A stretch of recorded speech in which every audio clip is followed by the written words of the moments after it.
Saya mengambil suatu pendapat, falsafah pendekatan sejarah. Pembangunan bangsa tidak 5 tahun, tidak 10 tahun, tidak 20 tahun. Pembangunan bangsa itu puluhan tahun. Jadi kita di sini sekarang, kita bisa mencapai ini sekarang, kita akan lebih hebat tinggal landas hilirisasi karena jasa semua pemimpin sebelum kita. Kita optimis walaupun kita harus waspada. Karena kita kaya, karena kita besar, kita selalu ada pihak-pihak yang tidak menghendaki kita maju. Assalamualaikum warahmatullahi wabarakatuh. Kembali lagi bersama saya di channel Perisai Nusantara TV. Nah, sahabat-sahabat sekalian, kali ini ada pidato yang penuh ilmu dari Bapak Presiden Prabowo Subianto. Saya berharap agar para pembenci, para kader-kader banteng dan anak aba ini mesti menyimak dan mendengar apa yang disampaikan oleh Bapak Prabowo Subianto, karena kalianlah orang yang selama ini menjelek-jelekkan Bapak Joko Widodo, padahal dalam pidato tersebut Bapak Prabowo Subianto mengakui dan kagum akan pemerintahan yang dijalankan oleh Bapak Joko Widodo sebelum Bapak Prabowo Subianto menjadi presiden di Republik Indonesia. Jadi tak perlu berlama-lama, seperti apa videonya kita simak berikut ini. Bismillahirrahmanirrahim. Assalamualaikum warahmatullahi wabarakatuh. Salam sejahtera untuk kita semua. Shalom. Om Swastiastu. Namo Buddhaya. Salam kebajikan. Yang saya hormati Saudara Wakil Presiden, para pimpinan lembaga negara yang hadir, Ketua MPR, Ketua DPR, Ketua DPD, Ketua BPK, Ketua MK, Ketua MA, Ketua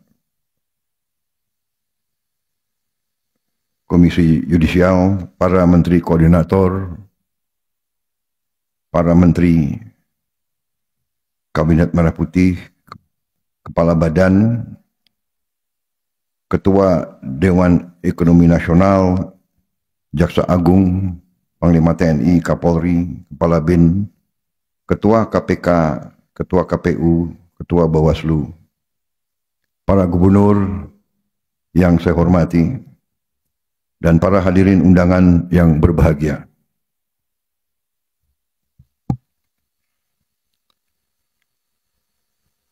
Setelah hampir 2 bulan Kabinet Merah Putih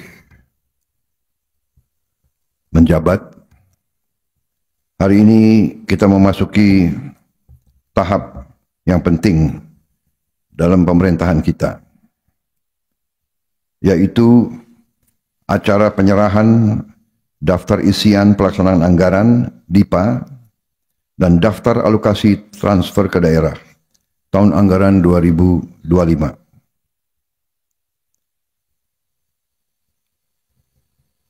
Hal ini merupakan simbol dari dimulainya pelaksanaan APBN tahun 2025.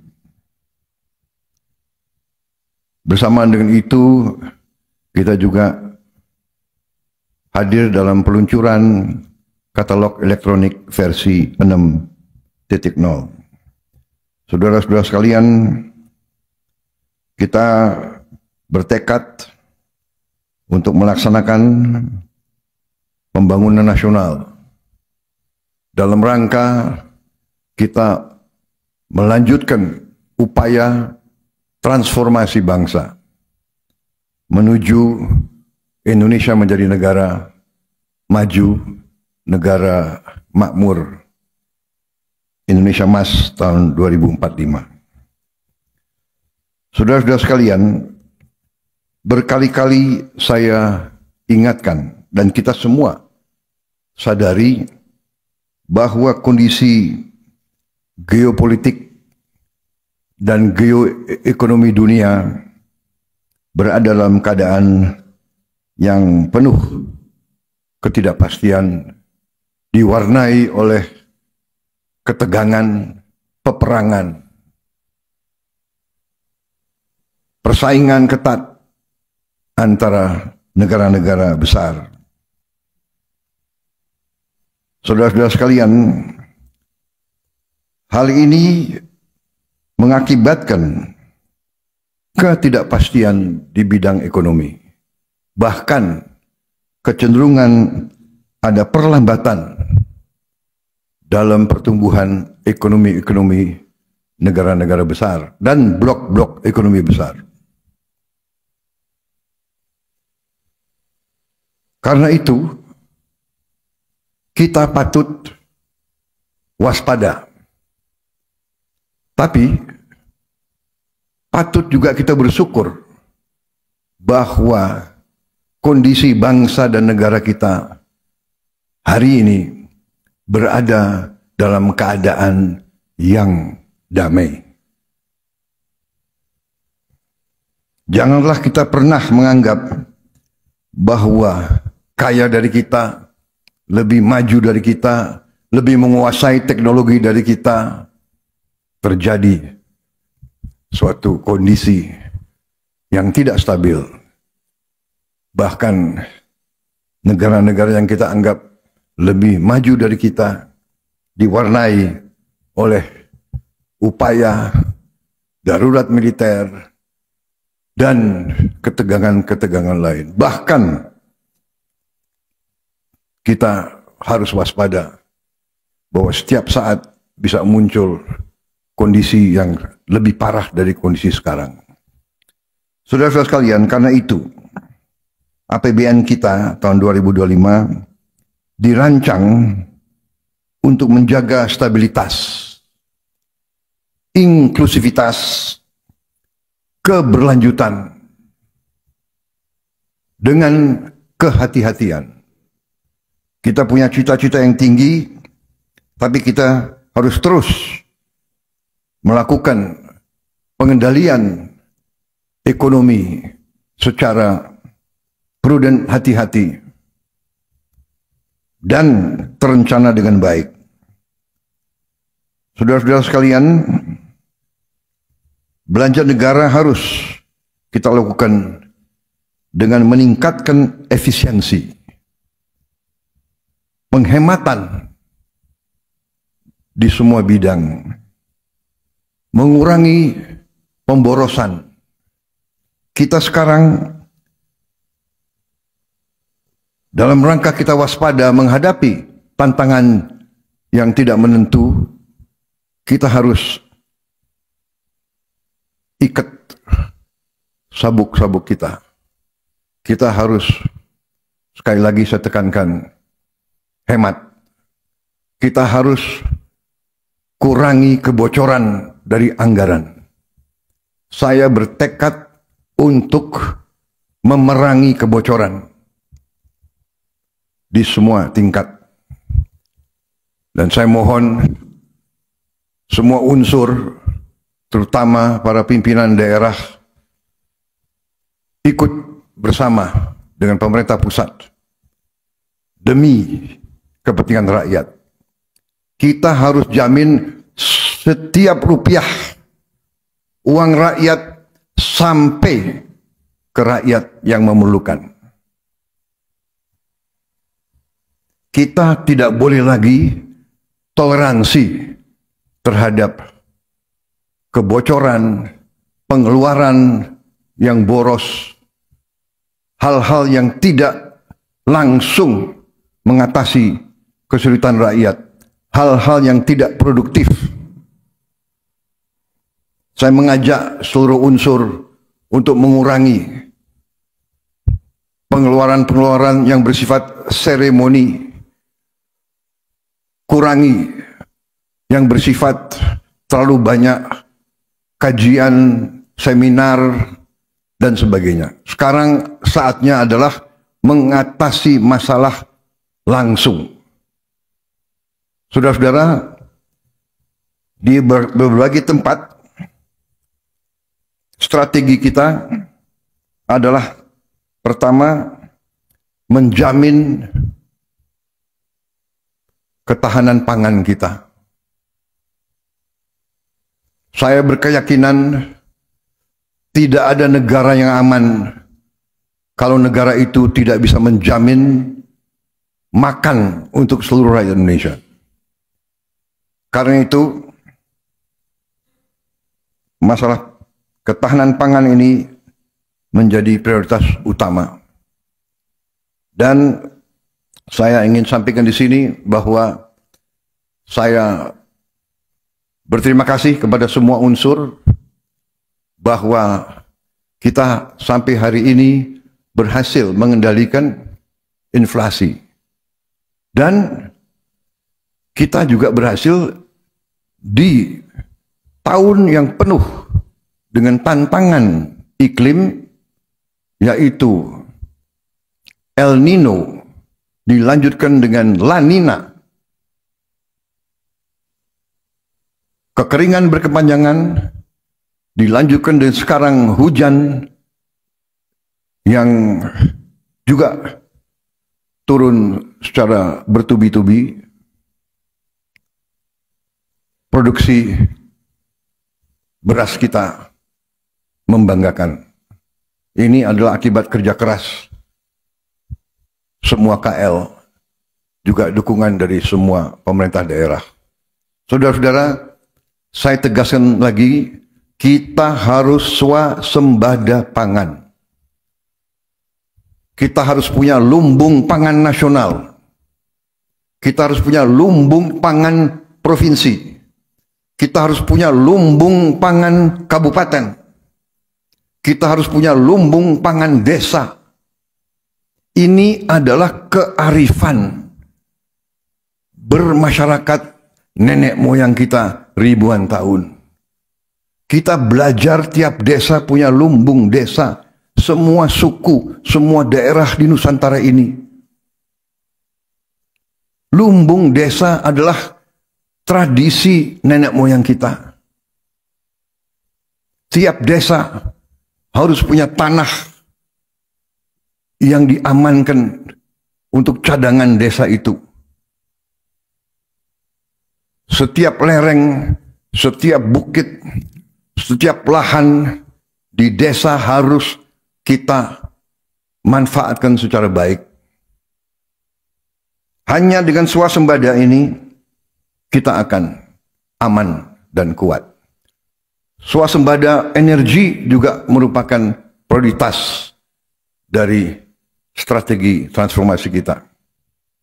Kita bersyukur kepada Yang Maha Kuasa bahwa kita diberi karunia luar biasa. Mungkin hanya 3 negara di dunia yang sungguh-sungguh dalam waktu yang tidak lama lagi bisa 100% swasembada energi. Dan dari tanaman yang merupakan sumber energi terbarukan. Hanya 3 negara kemungkinan. Brazil, Kongo, Indonesia. Karena itu kita harus pandai manfaatkan karunia ini. Kita tidak boleh lengah. Kita tidak boleh malas, dan kita tidak boleh mengikuti kebiasaan-kebiasaan yang mungkin tidak produktif. Saudara-saudara, pemerintah yang saya pimpin bertekad untuk menegakkan hukum. Apa yang diamanatkan oleh Undang-Undang Dasar dan undang-undang akan saya jalankan. Semua pelaku ekonomi harus sekarang mematuhi semua ketentuan. Kewajiban kepada negara harus dilaksanakan. Kita harus memerangi penyelundupan. Penyelundupan ini menghancurkan kehidupan puluhan ribu rakyat kita. Saya ulangi, penyeludupan menghancurkan kehidupan puluhan ribu rakyat kita. Kita harus memerangi penyeludupan ke dalam dan keluar.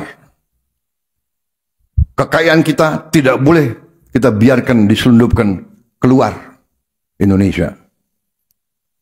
Karena itu, selain swasembada energi dan swasembada pangan, saya tegaskan kembali, kita harus melaksanakan hilirisasi. Tidak ada tawaran tentang hal ini. Semua komoditas kita akan kita olah di Republik Indonesia. Semuanya. Saudara-saudara sekalian.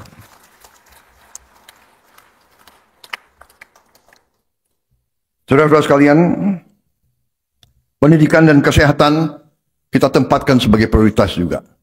Tadi itu strategi yang akan kita tegakkan dan kita mampu tegakkan. Tetapi kalau saudara perhatikan, alokasi yang terbesar dalam APBN kita adalah pendidikan. Kalau tidak salah, ini adalah alokasi terbesar dalam sejarah kita.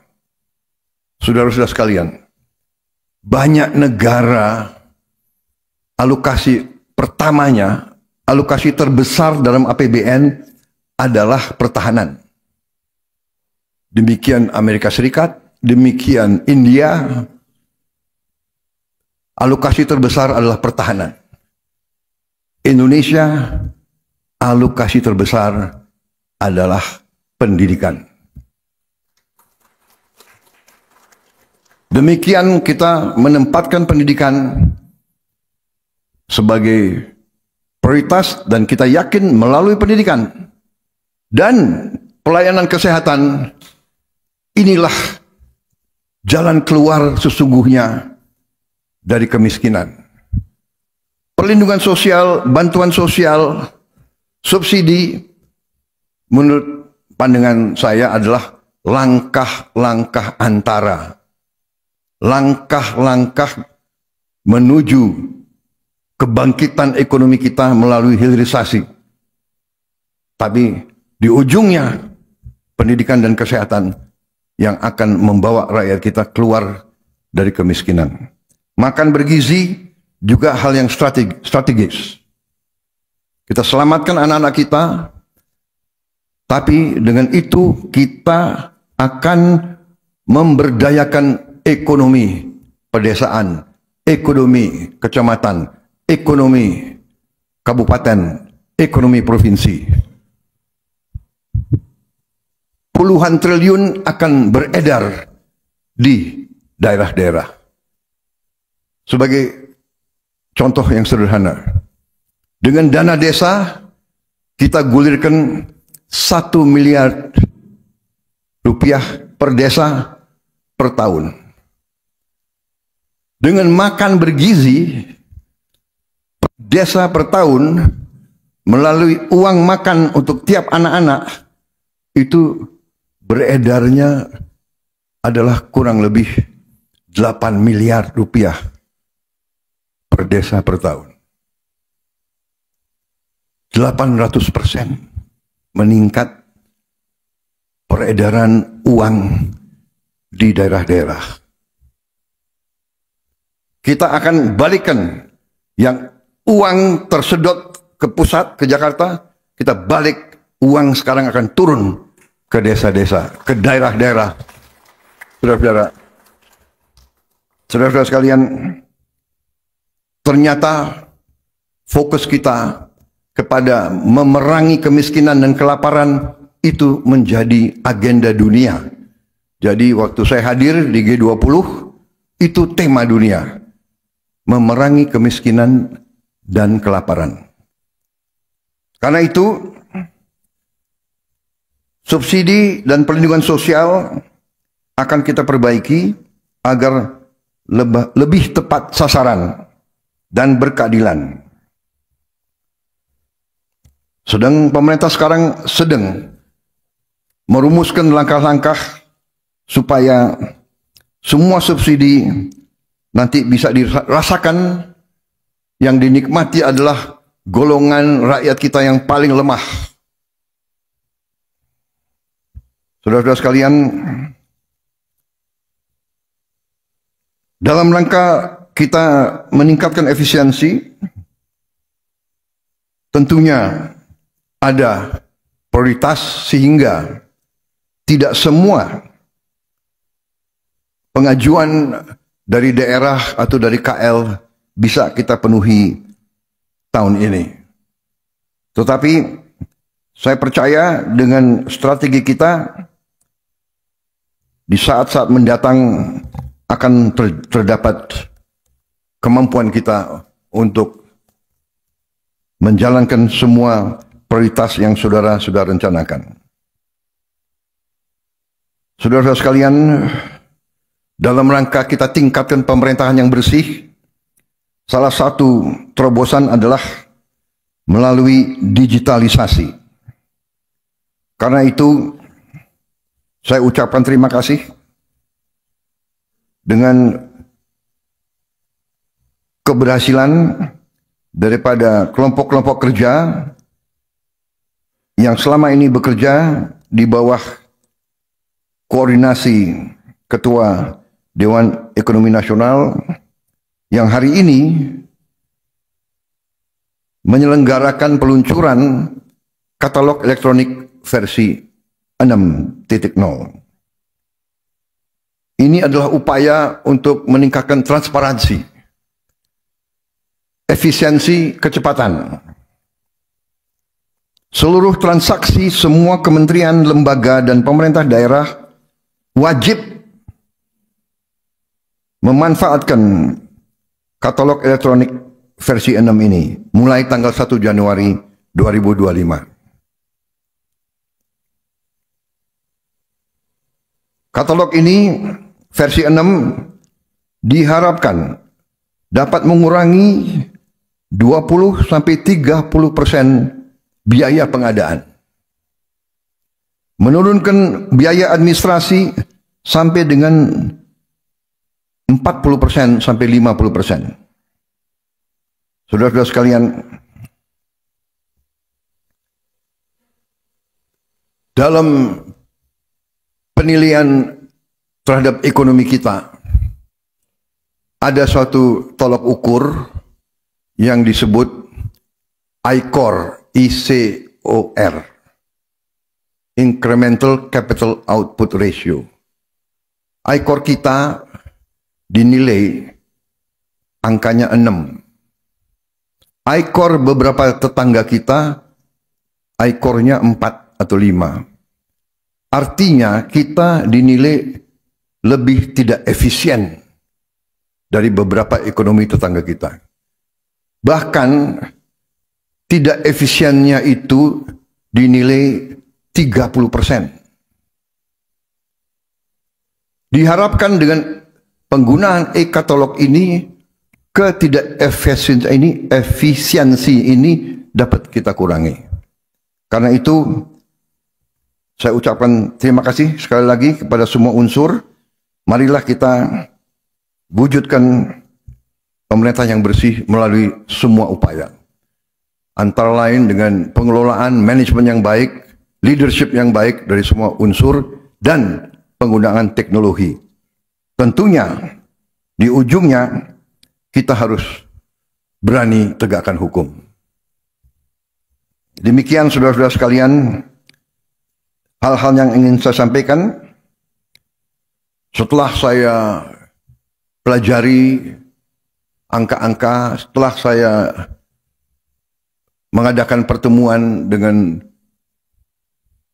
para menteri, juga kemarin saya ikut dalam rapat di Kementerian Dalam Negeri, bicara dengan, kalau tidak salah, 6.000 pejabat seluruh Indonesia. Ternyata kita dapat ambil kesimpulan sebetulnya Indonesia ini ekonomi kita kuat. Tapi bisa lebih kuat lagi. Bisa lebih produktif lagi. sangat bisa menghasilkan uang lebih banyak lagi, sehingga kita bisa gunakan itu untuk menghilangkan kemiskinan, meningkatkan tingkat kemajuan pembangunan kita. Inflasi yang kurang lebih 1,55%, saya kira sangat jarang dalam sejarah dunia. Sangat jarang. Dan ini sekali lagi, ini adalah hasil kerja kita semua. Hasil bukan pemerintah saya baru 51 hari menjabat. Berarti pemerintah-pemerintah sebelum ini semua berjasa. Saya mengambil suatu pendapat, falsafah pendekatan sejarah. Pembangunan bangsa tidak 5 tahun, tidak 10 tahun, tidak 20 tahun. Pembangunan bangsa itu puluhan tahun. Jadi kita di sini sekarang, kita bisa mencapai ini sekarang, kita akan lebih hebat tinggal landas hilirisasi karena jasa semua pemimpin sebelum kita. Semua yang lukisannya ada di dinding kita ini. Saudara-saudara. Karena itu, kita optimis walaupun kita harus waspada. Karena kita kaya, karena kita besar, kita selalu ada pihak-pihak yang tidak menghendaki kita maju. Ini adalah sejarah manusia. Jadi kita waspada. Juga dengan penggunaan teknologi elektronik dan sebagainya, kita juga rawan terhadap gangguan melalui teknologi. Serangan-serangan cyber berjalan. Untuk itu kita harus kerja keras, terutama menghasilkan anak-anak kita yang menguasai teknologi ini, menguasai cyber, menguasai artificial intelligence. Karena itu, saudara-saudara, kita akan fokus kepada pendidikan yang kita sebut STEM, Science, Teknologi, Engineering, Mathematics. Ini akan kita kebut, walaupun bidang-bidang lain pun kita akan bina juga. Demikian saudara-saudara, semoga Yang Maha Kuasa selalu melindungi bangsa Indonesia, dan semoga kita selalu bersyukur, dan semoga kita selalu rukun dan bekerja sama demi anak-anak kita, cucu-cucu kita. Dengan mengucap Bismillahirrahmanirrahim, pada hari ini saya serahkan daftar isian pelaksanaan anggaran DIPA dan daftar alokasi transfer ke daerah TKD tahun anggaran 2025 serta peluncuran katalog elektronik versi ke-6. Terima kasih.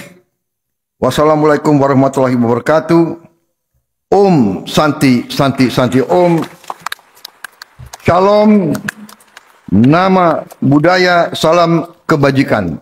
Anak Abah dan kelompok 16% ini mesti mendengar, mesti menyimak apa yang disampaikan oleh Bapak Presiden Prabowo Subianto, karena Bapak Presiden Prabowo Subianto menegaskan bahwa Indonesia bisa besar, Indonesia bisa kaya, itu berkat pemerintahan sebelum-sebelumnya. Berarti ada Bapak Jokowi di sana. Jadi kalian yang senantiasa menganggap bahwa Bapak Jokowi adalah biang masalah, Bapak Jokowi yang menyebabkan kesengsaraan rakyat, kalian harus menyimak apa yang disampaikan oleh Bapak Presiden Prabowo Subianto.